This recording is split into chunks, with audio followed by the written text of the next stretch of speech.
शास्त्री भवन लुटियंस दिल्ली की एक सरकारी इमारत। यहाँ कई सारे मंत्रालय हैं। शिक्षा मंत्रालय का कामकाज भी यहीं से होता है।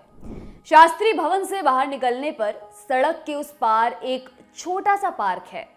इस पार्क में पिछले 40 दिनों से कुछ लोग रोज आकर बैठते हैं। ये लोग देश के अलग अलग हिस्सों से दिल्ली आए हैं। पूरे दिन पार्क में बैठे रहते हैं, फिर शाम को चले जाते हैं, अगले दिन फिर आ जाते हैं और फिर वही प्रक्रिया। नमस्कार, मेरा नाम है दिव्यांश और आप देख रहे हैं दी लल्लन टॉप। जिन लोगों के बारे में अभी हम जिक्र कर रहे थे, आपको बताते हैं ये लोग कौन हैं। बीते कई हफ्तों से शास्त्री भवन के सामने धरना दे रहे ये लोग आईआईटी और एनआईटी जैसे संस्थानों से पढ़े हुए हैं। 30 सितंबर तक 12 अलग अलग राज्यों के सरकारी इंजीनियरिंग कॉलेजों में असिस्टेंट प्रोफेसर हुआ करते थे, अब नहीं है।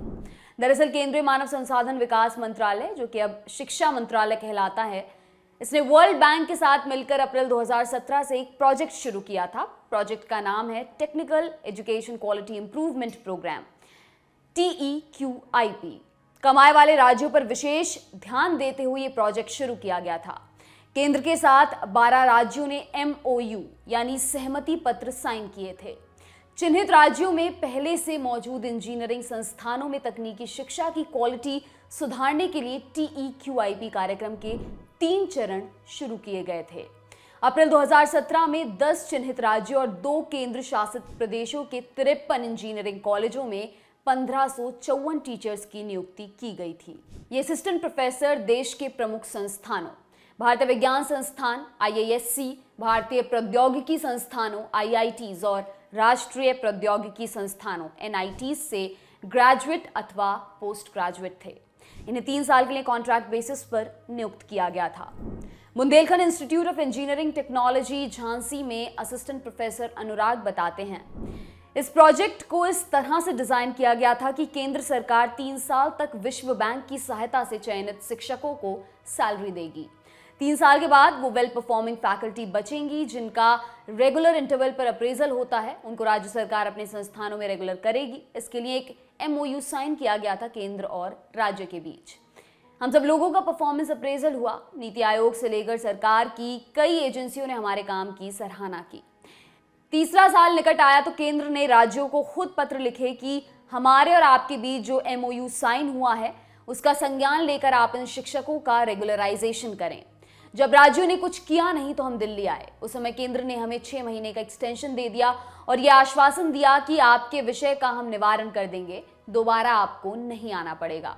लेकिन राज्यों की ओर से मामले में कोई प्रगति नहीं हुई। केंद्र सरकार की ओर से दिया गया 6 महीने का एक्सटेंशन भी बीती 30 सितंबर को खत्म हो गया।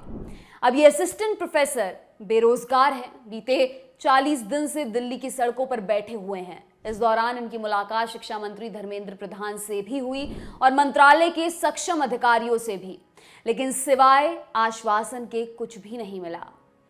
जोधपुर के MBM कॉलेज में असिस्टेंट प्रोफेसर विजयलक्ष्मी बताती हैं, हम लोग 40 दिन से यहाँ बैठे हुए हैं। हम लोगों ने डिग्निटी के साथ इस प्रोजेक्ट को ज्वाइन किया था। हम लोग कोई out of the box demand नहीं कर रहे हैं। जो हमारे प्रोजेक्ट इम्प्लीमेंटेशन प्लान में लिखा गया था, हम उसी के लिए डिमांड कर रहे हैं। हम सारे अधिकारियों से मिलने की कोशिश कर रहे हैं, लेकिन कोई नहीं मिल रहा है। जो मिल रहे हैं वो कुछ क्लियर कट बता नहीं रहे हैं। PM नरेंद्र मोदी के नेतृत्व वाली केंद्र सरकार शिक्षा में सुधार की बात करती है। प्रधानमंत्री नरेंद्र मोदी खुद कई बार शिक्षा सुधार और क्वालिटी एजुकेशन पर जोर देने की बात कह चुके हैं। TEQIP प्रोजेक्ट भी तकनीकी शिक्षा की क्वालिटी को सुधारने के लिए ही शुरू किया गया था, लेकिन महज 4 सालों में ही ये प्रोजेक्ट अधर में लटक गया। उज्जैन के इंजीनियरिंग कॉलेज में 4 साल सेवा दे चुके अंशुल अवस्थी कहते हैं, हम भारत सरकार से यही कह रहे हैं कि शिक्षा सुधार, गुणवत्ता सुधार सतत चलने वाली प्रक्रिया है। यह लगातार चलती रहती है। ये ऐसा नहीं है कि पुल का प्रोजेक्ट था, पुल बन गया और फिर आपने लेबर कहीं भी छोड़ दिया। शिक्षा सुधार निरंतर चलने वाली प्रक्रिया है। हमारे काम की तारीफ नीति आयोग और केंद्र की कई एजेंसियों ने की है। इसके बावजूद आज हम यहाँ हैं। हमारे और शास्त्री भवन के बीच की दूरी देखें तो बीच में केवल एक सड़क है, लेकिन हमारी बात उन तक नहीं पहुंच पा रही है। करीब 40 दिन हो गए। हम लोग रोज सुबह शास्त्री भवन जाते हैं, वहां शांतिपूर्वक बैठते हैं और उनको अपने होने का एहसास कराते हैं कि हम लोग वो हैं जिनके काम की तारीफ नीति आयोग और आपकी एजेंसियों ने की है। जिन्हें 30 सितंबर को कॉलेज से निकाल दिया गया है। हम ये बताने के लिए दिल्ली की सड़कों पर हैं। हमसे वादा किया गया था कि आपको एक प्रोसेस के जरिए सस्टेनेबिलिटी दी जाएगी। हम लोगों ने कभी जिंदगी में नहीं सोचा था कि हमें इतने दिन तक यहाँ इस तरह बैठना पड़ेगा। हमें लगा था कि हम उन्हें अपनी स्थिति बताएंगे तो वे हाथों हाथ लेंगे और सोल्यूशन देंगे, लेकिन वो तो धैर्य चेक कर रहे हैं कि हम कितने दिन तक बैठ सकते हैं। TQIP फैकल्टी की मांगों पर सरकार का पक्ष जानने के लिए हमने शिक्षा मंत्री धर्मेंद्र प्रधान से संपर्क करने की कोशिश की, लेकिन उनके कार्यालय से हमें बताया गया कि अभी वे बाहर हैं और बात नहीं कर सकते हैं। हमने शिक्षा मंत्रालय के अधिकारियों से भी बात करने की कोशिश की, लेकिन कोई जवाब नहीं मिल सका। अगर मंत्रालय से कोई जवाब हमें मिलता है तो हम आपको जरूर बताएंगे। आपके लिए खबर लिखी हमारे साथी गौरव ने। देखते रहिए दी लल्लन टॉक। शुक्रिया।